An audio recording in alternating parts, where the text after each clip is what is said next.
दूसरा क्या है? परस्पर सम्मान और सहिष्णुता को प्रोत्साहन, encourage team mutual respect and tolerance.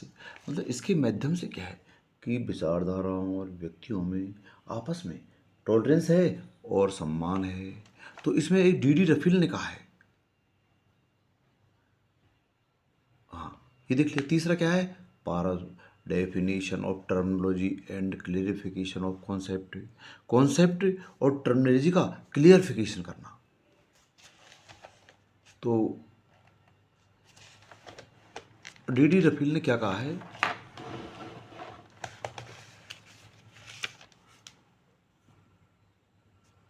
DD रफील ने कहा है problem of political philosophy. D D Raphael की एक पुस्तक है प्रॉब्लम ऑफ पॉलिटिकल फिलोसफी। उसमें क्या कहा है कि संकल्पनाओं का स्पष्टीकरण का कार्य घर की सफाई जैसा है, क्लीनिंग द हाउस।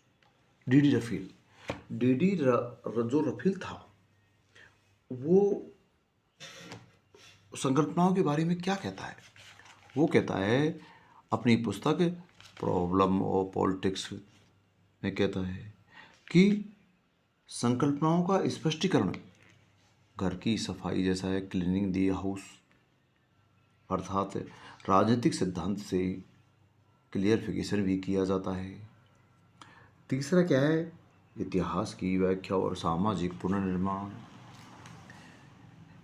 इंटरप्शन और हिस्ट्री एंड सोशल रिकॉग्निशन। इसमें क्या है? मतलब इतिहास की व्याख्या की जाती है और इतिहास की पुनर्निर्माण संबंधी कार्य किए जाते हैं। भाई, इतिहास की व्याख्या की जाती है और इतिहास के पुनर्निर्माण संबंधी कार्य किए जाते हैं।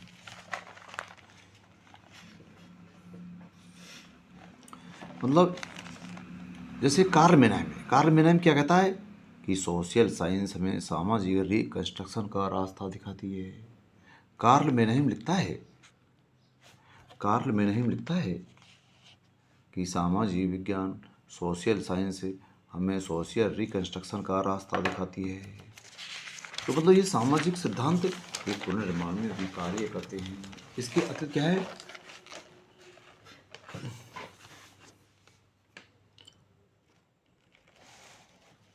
उच्च कोटि की बौद्धिक प्रयास। वो कहता है एक्सीलेंट इंटेलेक्ट एफर्ट। मतलब सिद्धांत के माध्यम से जो बौद्धिक है वो उच्च कोटि का एक सिद्धांत बना है। प्लेटो, अरस्तु, एक्विनास, लाक, हाब्स, रूसो, मिल जैसे विचारकों ने इन सिद्धांतों के माध्यम से राजनीति को उच्च कोटि पर पहुंचाया। चौथा है राजनीति का तर्क निर्माण और परीक्षण। मतलब इसमें क्या है? Construction and testing of political argument. जो आर्गुमेंट है, जो राजनीति में जो तर्क वितर्क हैं, जो विवेचना है, उसका कंस्ट्रक्शन, निर्माण का कार्य किया जाता है एवं टेस्टिंग, परीक्षण किया जाता है। जैसे लाक का प्राकृतिक अधिकारों का सिद्धांत, रूसो की सामान्य इच्छा, अरस्तु की दास प्रथा, कार्ल मार्क्स का बजुर्ग समाज की प्रथा। तो ये सब क्या है? ये सब क्या है कि जो राजनीतिक सिद्धांत के माध्यम से हम construction and testing of political science, अब मतलब पॉलिटिकल जो आर्गुमेंट है, जो विवाद है, उसके बारे में कंस्ट्रक्शन करते हैं और टेस्टिंग करते हैं। एक लास्ट इसका महत्व है ओमर एन ब्रेडली। एक विद्वान था, लास्ट इसका नाम था ओमर एन ब्रेडली। तो ओमर और ब्रेडली कहता है कि न्यूक्लियर शक्ति के विकास से विश्व के लोग महामानव बन चुके हैं। वो कह रहे हैं, ओमर एन ब्रेडली कहता है कि भाई जो जो परमाणु शक्ति का जो विस्तार हुआ है, न्यूक्लियर शक्ति आई है, उससे लोग महामानव बन चुके हैं, बहुत ही शक्तिशाली बन गए हैं। पर नैतिक विकास की दृष्टि से भी दूध पीते बच्चे हैं। परंतु जो मॉरल डेवलपमेंट है, जो नैतिक विकास है, उसकी ओर से देखें तो ये दूध पीते बच्चे के समान है, अर्थात चाइल्ड हैं, छोटे हैं।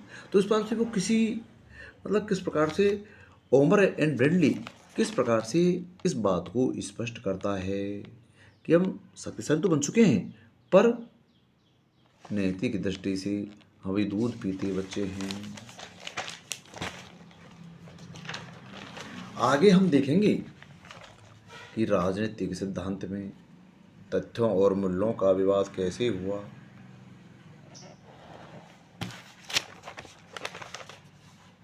मतलब राजनीतिक सिद्धांत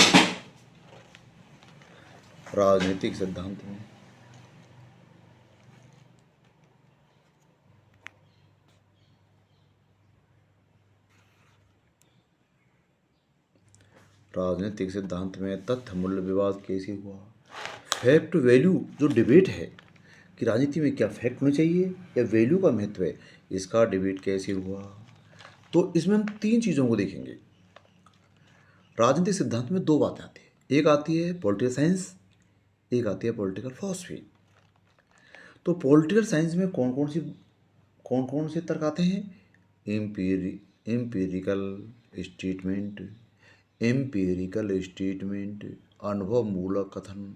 अर्थात जिसमें कभी हमारे जो शरीर की जो पार्ट्स हैं, ऑर्गेन हैं, इंद्रियां हैं, इनसे हम किसी बात का अनुभव करें, उसको जानें, उसका वेरीफाई करें, वो बातें सब इंद्रिय मूलक या अनुभव परक या एम्पिरिकल स्टेटमेंट में आती है। दूसरा है तार्किक कथन, लॉजिक स्टेटमेंट।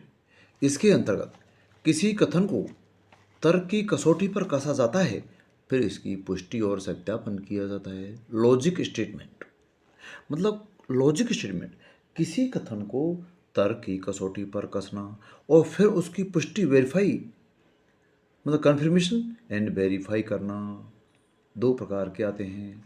तीसरा जो दूसरा प्रकार है वो मूल्यपरक कथन, मूल्यपरक एव्यूलेट स्टेटमेंट। अर्थात इसमें क्या है, शुभ अशुभ, उचित अनुचित, सुंदर बुरा आदि सभी बातों का निर्धारण इसमें होता है। तो हमने देखा कि राजनीतिक सिद्धांत में एक तो आता है अनुभव मूलक कथन, एम्पिरिकल स्टेटमेंट, दूसरा आता है तार्किक कथन, लॉजिक स्टेटमेंट, चौथा आता है मूल्यपरक कथन, एव्यूलेटेड स्टेटमेंट। तीन प्रकार के कथन आते हैं। जहाँ तक वैज्ञानिक पद्धति का सवाल है, वैज्ञानिक पद्धति में हम अनुभव मूलक और तार्किक कथन को ही महत्वपूर्ण मानते हैं। तो इस प्रकार वैज्ञानिक पद्धति में मूल्य निरपेक्ष उपागम, वैल्यू फ्री अप्रोच का समर्थन होता है। मतलब साइंटिफिक मेथड क्या होता है, इसमें इस बात पर जोर दिया जाता है कि इंद्रियों का जो कथन है, जो इंद्रियों का जो ज्ञान है वो ही उपयुक्त है। दूसरा जो यदि वो ज्ञान अन्य भी है तो वो लॉजिक होना चाहिए, तर्कों पर सत्य सिद्ध होना चाहिए। तो इस प्रकार से इसने क्या क्या किस पर जोर दिया? वैल्यू फ्री अप्रोच पर जोर दिया। दूसरा आता है राजनीति का मानकीय सिद्धांत, नॉर्मेटिव थ्योरी ऑफ पॉलिटिक्स। तो नॉर्मेटिव थ्योरी में क्या है, मानकों, मूल्यों, विश्वासों, नैतिकता पर जोर दिया जाता है। तो ये तीन प्रकार की हमारी छोटी छोटी जानने की बातें हैं। अब हम देखेंगे आधुनिक राजनीतिक सिद्धांत का विकास कैसे हुआ। तो पहले तो क्या था, प्रत्यक्षवाद आया, पॉजिटिविटिज्म। दूसरा न प्रत्यक्षवाद आया, इसके बाद फिर व्यवहारवाद आया, फिर उत्तर व्यवहारवाद आया। तो आधुनिक राजनीतिक सिद्धांत के विकास की प्रक्रिया को हम चार भागों में देख सकते हैं: प्रत्यक्षवाद, नव प्रत्यक्षवाद, व्यवहारवाद और उत्तर व्यवहारवाद।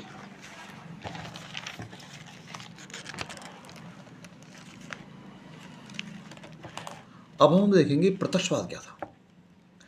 प्रत्यक्षवाद क्या था, पॉजिटिविटिज्म क्या था। मतलब प्रत्यक्षवाद एक राजनीति में अध्ययन का वो तरीका है जो वैज्ञानिक पद्धति से प्राप्त ज्ञान को, प्रत्यक्षवाद क्या है, वैज्ञानिक पद्धति से प्राप्त ज्ञान को रिलेवेंट, वैलिड हो। अर्थात वो उस ज्ञान को ही सही मानता हो, उसको ही उचित मानता हो जो वैज्ञानिक पद्धति से प्राप्त हो, और जो मेथोलॉजी पद्धतियों से प्राप्त हो, मतलब जो पद्धतियों से वो सही हो, जो वैज्ञानिक पद्धति तकनीक से प्राप्त हो। इस प्रकार के सभी ज्ञान को पॉजिटिविटिज्म कहा गया है। तो हम प्रत्यक्षवाद को क्या जान रहे हैं भाई, प्रत्यक्षवाद क्या है? वैज्ञानिक पद्धति के माध्यम से ज्ञान प्राप्त करने का वह तरीका जो वैलिड हो, सही हो, जिसका सत्यापन किया जा सके, जिनमें विभिन्न पद्धतियों का प्रयोग हो, जो रेलिवेंट हो। तो इस प्रकार के ज्ञान को प्रत्यक्षवाद कहा जाता है। तो प्रत्यक्षवाद के जो जो प्रमुख समर्थक थे वो कौन थे? आगस्त काम्टे। प्रत्यक्षवाद के जो प्रमुख प्रवर्तक थे वो आगस्ट काम्टे थे। और आगस्ट जो काम्टे की पुस्तक का नाम था the positive philosophy. August Comte प्रत्यक्षवाद के प्रमुख प्रवर्तक थे और उनकी पुस्तक का नाम था दी पॉजिटिव फिलॉसफी। और जिसमें क्या है, उसने ज्ञान की उसने कहा था कि यदि हम ज्ञान को देखेंगे, आगस्ट काम्टे ने अपनी पुस्तक दी पॉजिटिव फिलॉसफी में ये बताया कि ज्ञान 3 अवस्थाओं से होकर गुजरता है। पहला है धर्म मीमांसात्मक अवस्था, थायोलॉजिकल स्टेज। दूसरा है तत्व मीमांसात्मक अवस्था, मेटाफिजिकल स्टेज। तीसरा है वैज्ञानिक प्रत्यक्षवादी अवस्था, साइंटिफिक पॉजिटिव स्टेट। इनसे आके ज्ञान एक प्रक्रियाओं में गुजरकर प्रत्यक्षवाद बन जाता है। तो कौन कौन सी अवस्थाएं हैं? धर्म मीमांसा, दूसरी तत्व मीमांसा और तीसरी है वैज्ञानिक प्रत्यक्षवादी अवस्था। आगे देखेंगे हम नव प्रत्यक्षवाद के बारे में, न्यू पॉजिटिव के बारे में, जिसका नाम लॉजिकल पॉजिटिविज्म है। न्यू प्रत्यक्षवाद, नव प्रत्यक्षवाद या लॉजिटिक पॉजिटिववाद के बारे में भी देखेंगे। तो 20वीं सदी के आरंभ में इस अवधारणा का जन्म हुआ। एक दृष्टिकोण उभर कर आया जिसके प्रवर्तक कौन थे? नव प्रत्यक्षवाद के मैक्स वेबर थे। प्रत्यक्षवाद के तो आगस्ट काम्टे थे और नव प्रत्यक्षवाद के कौन थे? मैक्स वेबर, जिसकी पुस्तक है साइंस इज ए वोकेशन, वैज्ञानिक व्यवसाय है। Science is a vocation, Max Weber नव प्रत्यक्षवाद के प्रणेता। दूसरे थे T D. Wilson, vocabulary of politicals. उसकी रचना का क्या नाम था? टी.डी. विल्सन की पुस्तक का नाम था वोकैबुलरी ऑफ पॉलिटिक्स। चौथा था वियना सर्किल। तो वियना सर्किल एक अमेरिका का एक यूनिवर्सिटी थी, विश्वविद्यालय था, एक सर्किल था। उसमें इस नव प्रत्यक्षवाद के अध्ययन करने वाले प्रणेताओं का जमघट लगा रहता था। वहाँ बहुत ही प्रसिद्ध विद्वान हुए जिन्होंने इस नव प्रत्यक्षवाद पर